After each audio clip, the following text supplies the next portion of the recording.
Hey guys, welcome. This is the Atletico Talk Show, a new podcast I'm starting here for Atletico fans all across the world in English. I saw there was kind of a gap in that and really just wanted to speak my mind. I love Atletico, loved it for years. My name's Will, I'll be your host, and let's dive into it. I want to cover some big topics every day, talk about things after the games, and especially during the summer transfer windows, really get into each and every single deal as possible. So we're gonna start it off. Today's been a big day. This summer's been huge, but let's start off with a big boom. We had actually had a here we go today, confirmed by Fabrizio Romano. David Hancko, or Hancko, however you prefer to say that, from Fanyard, on a 30 million fixed fee with the add-ons combined. I think I was reading somewhere from Transfer Market Netherlands that it's really more like 26 with 4 millions in easily achievable add-ons. But I mean, 26 million euros for a defender like him. Obviously, he was on Simeone's short list last year. Couldn't get him through the window. It's a really tough negotiation with Feyenoord last year. They were playing a lot of hardball. Uh, they said they were going to send him over. They didn't send him over, and I think we ended up just disagreeing over like 3 to 5 million. Um, but then this year they had a transfer collapse with Al Nasser. Not too long ago, I think they were trying to sell him for 40 million to Al Nasser, and Al Nasser actually denied him coming through. So they had the issue there. So he got sent back after the collapse deal with Al Nasser, and I think they just honestly felt a little bad and were like, "Look, you've been wanting to move. You said we would give you the move after this year. We couldn't sell you to Saudi, and you didn't really want to go. You've been wanting to go to Atletico Madrid. So you know what? If they come in with a solid offer, here's the problem.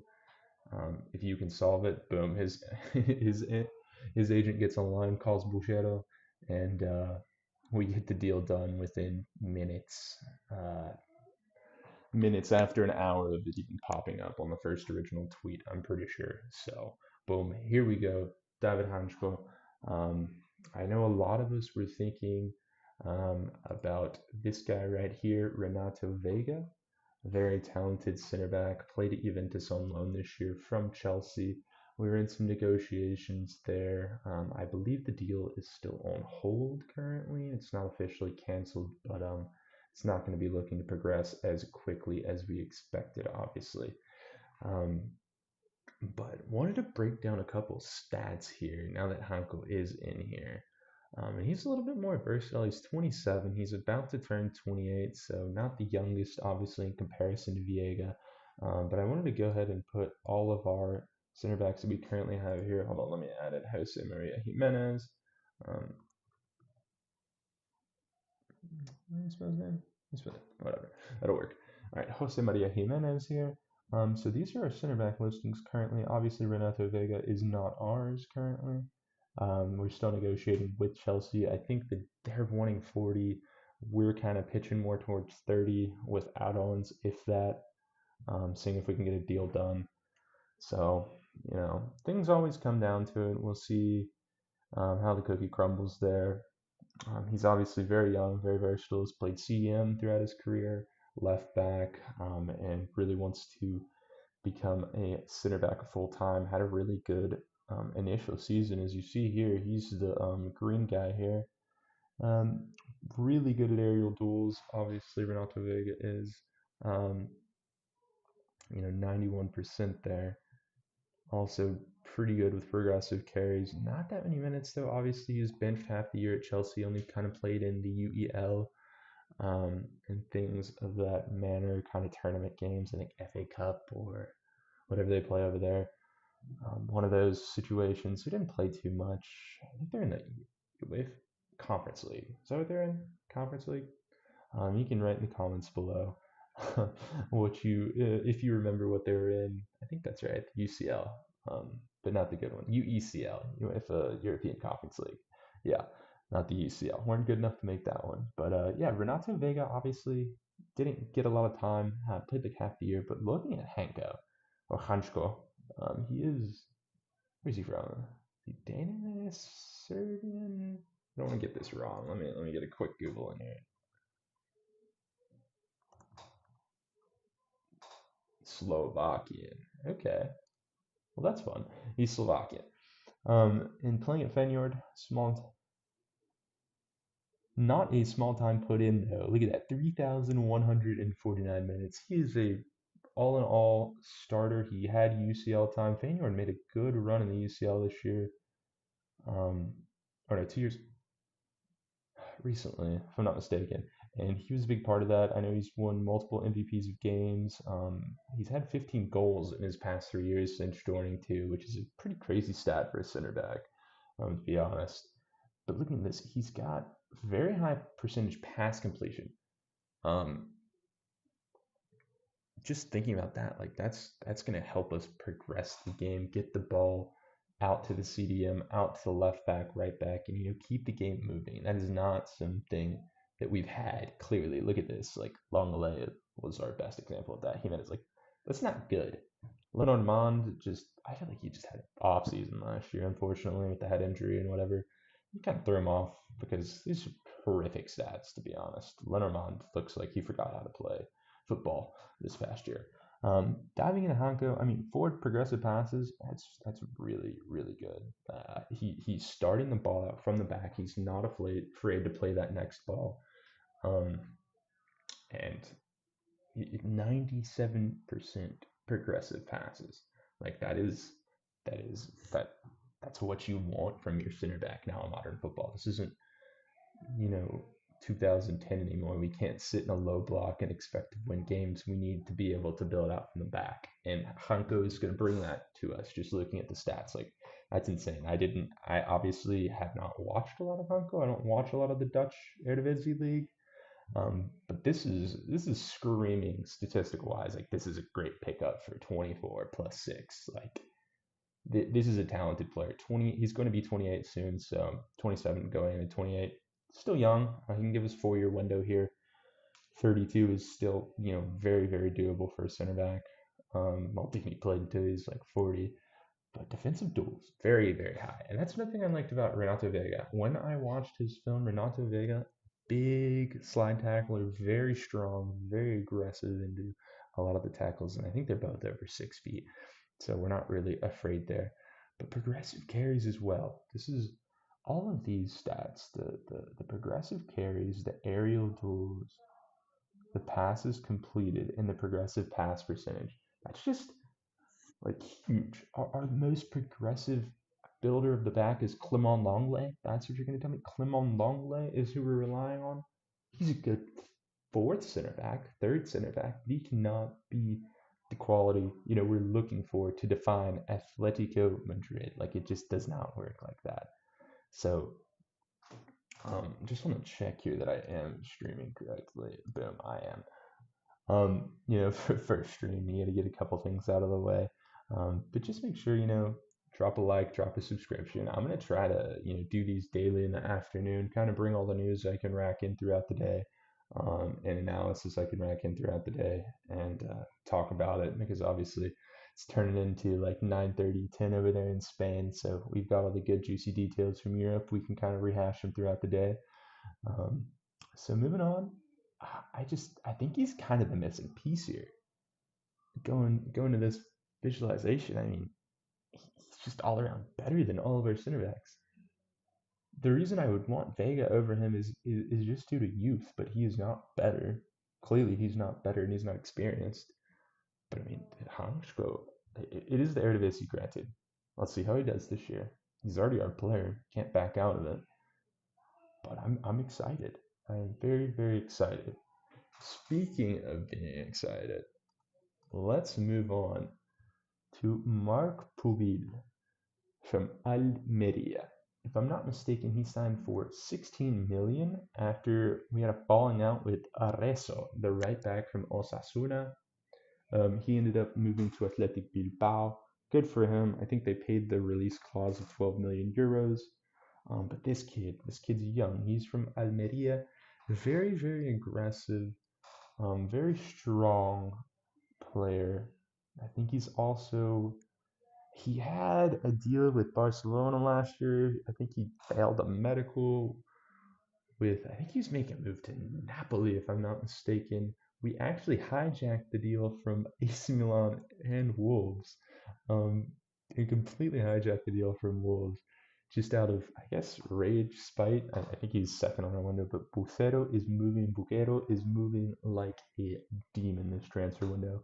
And I am as happy as can be as an Atletico Madrid fan. I hope Atleti, it's a beautiful time to be alive. We acted quick. I saw this pop up probably around 3 o'clock. So they were talking to him within 15 minutes. I think the deal is closed. We got the here we go uh, from Marca, and so it was crazy. Yeah, I don't know much about him to be honest. He played in the second division Almeria. I'm gonna see if I can pull up some of his statistics here. Marc Puil. Mm, No, I guess he's literally not even on here. But as far as I know, check out some of his stats here on transfer market. He was at Almeria. It looks like the transfer is going here from. Here we go. Yeah, moving from Almeria to Atletico Madrid, 16 mil. I mean, it's not. So he's got statistically in La Liga. He was obviously in La Liga or season ago. Last season's in La Liga 2. Plays a lot of minutes. I honestly don't know much about him. We can do an in-depth analysis about him tomorrow. But I did really want to. I mean, he's 190, which is, I think, roughly 6 foot, 6 foot one. He's tall. He's a tall dude. 22 years old, young. I think he was literally going to Napoli a year ago, and I think he had some issues with his ACL tear, not completely of healing, or he had some like a little bit of cleanup that needed to be done, some scar tissue, and they just didn't like it, and they canceled him off of the medical. Um, so he kind of had a collapse there. But to kind of turn out and finish our little quick initial stream here, just getting to know you guys, I wanted to kind of cover who's coming this year, what's going out, and what to expect from Atletico Madrid this year.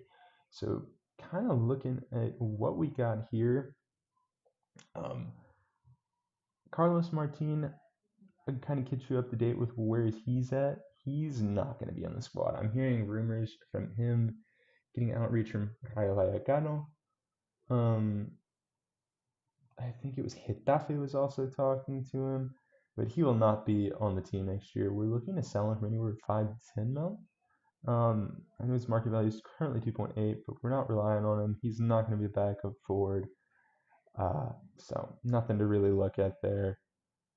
We can kind of discard that. Saul, I wanted to also say confirmed today that Saul has terminated his contract with us. Thank you, Saul. It's big of you to do that. Now you can join Felipe Luis in Flamengo in Rio de Janeiro and have a beautiful rest of your career. Go compete in the Libertadores. Go win the Brasilia Primeira Liga, and maybe turn into a coach one day. But his after 17 fateful years, growing up here as a kid, going through the academy, we hate to see him leave. Love to have him. I know we had some tough years there, but we love you, Saul. Thank you for everything you've done, and we wish you all the best. Um, like I said, here are some incomings that we've had this year. Juan Musso, we basically just kept him for Atalanta. I think we got him for like 3 mil. Um, what do we got here?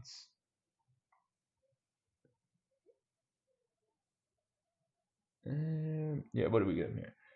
Juan Musso, yeah, 3 million. Moldovan ended his loan. He came back to us. I think we shipped him out as well, to Real Oviedo.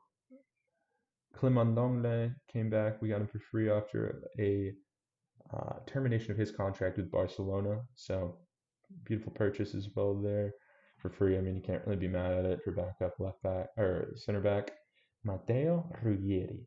This one also came out of nowhere, flying in. We completed the deal in like 10 minutes, and we're going to do analysis on all these guys coming up here when the window kind of slows down, but it's kind of insane how quickly we've been getting players in through the window. This transfer window, it's just been like boom, a name pops up, it's done. Like ah, moving up to the next guy, Thiago Alma, 24 years old. Look at this. 24, 22, 22, 24, 23, 23. Like, it's beautiful to see this. Hancko is 28, but I mean, whatever. You need a couple leaders coming in too, right? You can't have all youngsters. But that's why I really wanted Viega. 21 as well. Like, can you see this team in 5 years if everything works out? Like, whew, insanity. Um, just super excited to see kind of what these guys do. Can't wait to do a special on Alex Baena. I think he is the top signing, and I can't wait to see what he does with Sorloth that year. I think they had a combined 40 something goal contributions. If you look at our transfer record so far, you can tack on an extra 30 to this. So we spent 100 and what is that, 17 million, if my math's correct. Is that right? Whatever. We're not here for math class. We're here to speak about this income. I think my favorite purchase so far is Alex Baena. Johnny Cardoso, I think, is going to be really important. We haven't had a center defensive mid since Thomas Partey left. And Cholo's been asking for a center defensive mid for about, I don't know, 6, 7 years now. Or I guess it's 5 years now since Partey's left the Arsenal. So, yeah, that's not happening. Thiago Almada, he's just gonna have to have um, his own episode too, because he's really good. He's really talented. He's playing. I think he's gonna be more of an heir apparent to Griezmann rather than that right winger, or covering Correa. I don't see him as much as a replacement for that. He likes to play in between the gaps. Whenever he plays for Argentina when Messi's hurt, he kind of replaces that role. So he kind of fades in between the lines. He's kind of a false nine-ish, cam type of role, but he's fast. He can play winger. He'll do what he does. He wanted to come to Atletico Madrid. He will get it done. Whatever Cholo tells him to do, he'll do it. Johnny Cardoso is something we've really needed.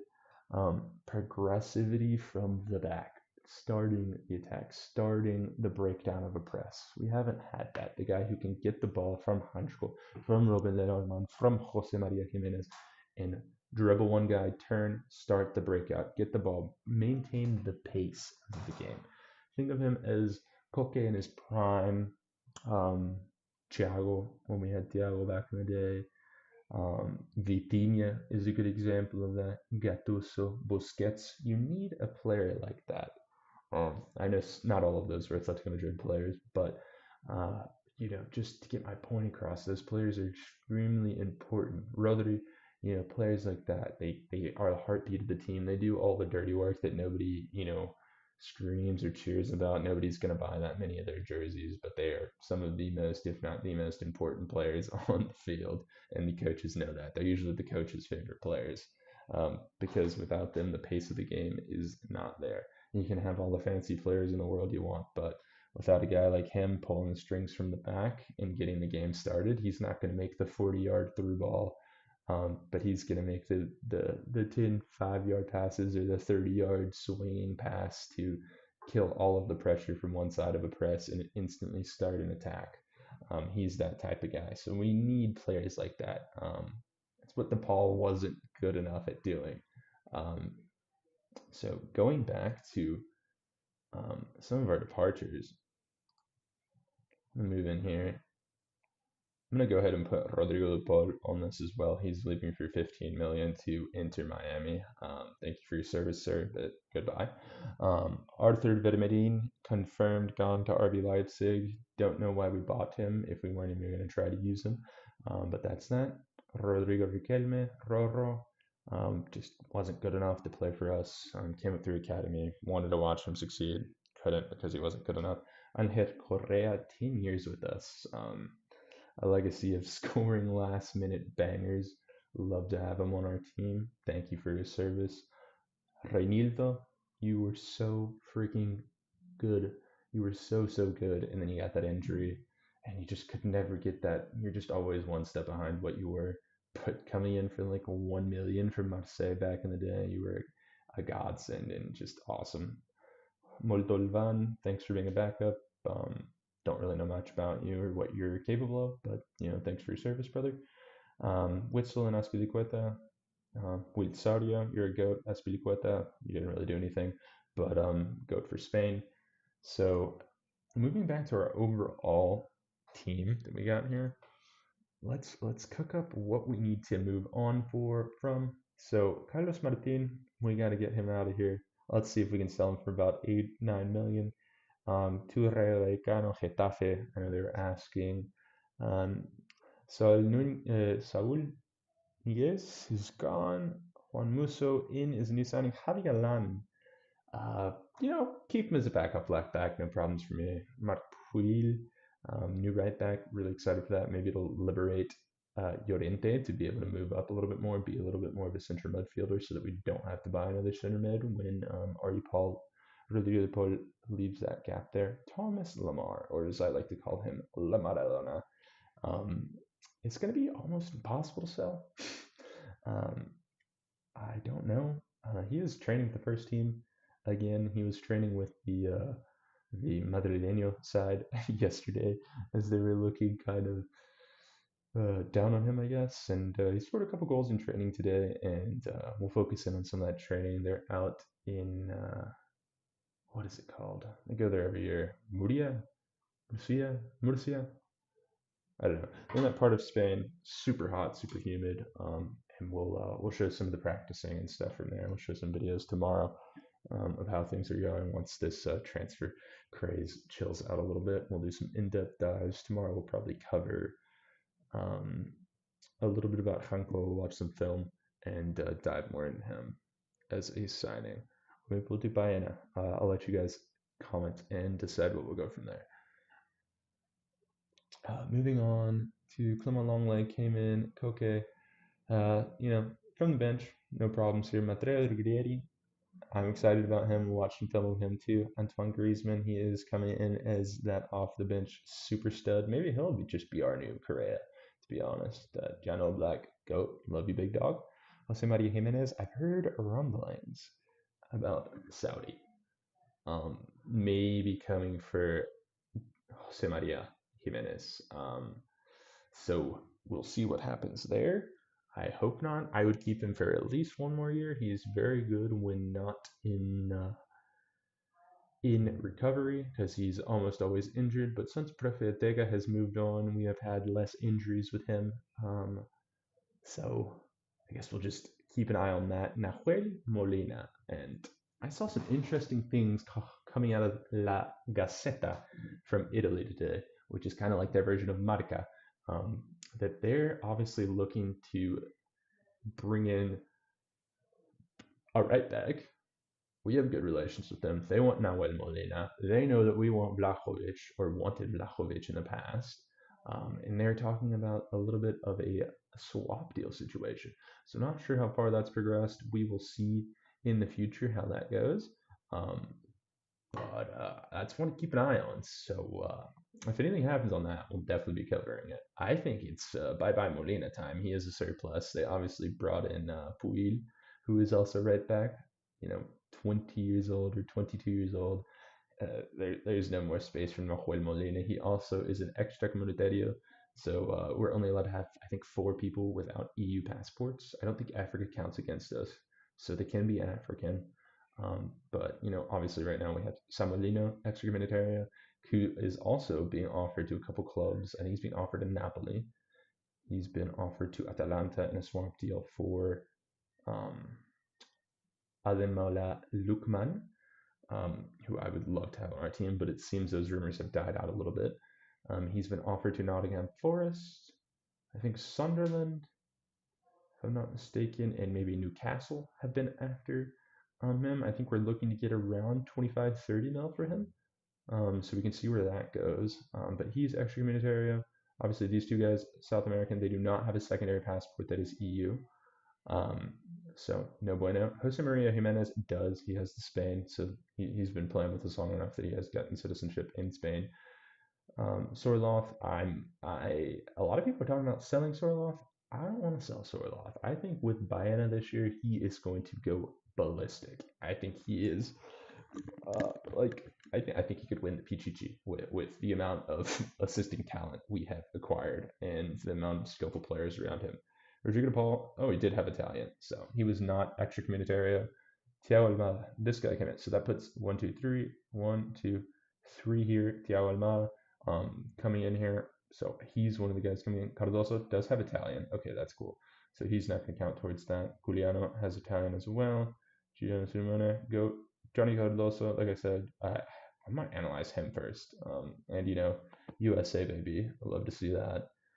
Coming in here and firing us up. But Conor Gallagher is another one that we're looking and has been on the radar to possibly sell because of that. I think we can only have three actually, because that would be one, two, three, four. I guess we only have three maybe, because I've heard rumblings of having to make sales here um, for the excommunitario spot. So it must only be three, because Conor Gallagher is trying to get his Irish passport. I know he has the ability to get it, but if it comes down to it, I think they're looking to straight up sell him like after 1 year. I wouldn't sell him. I wouldn't sell him. I think I would start him and play a 4-3-3. But I don't want to go too far into detail of things we could cover this year because we're going to be trying to stream daily, if not daily, every other day. Um, not going to stream on Sundays usually. The weekend's pretty slow, aside from games, so we will stream on game days, obviously, when the season comes around. But in the summer, we're going to try to do every other day during the week or every day, depending on the amount of news and what we can cover. But that's kind of where I want to end this today, guys. So thank you so much for joining me for the first time. And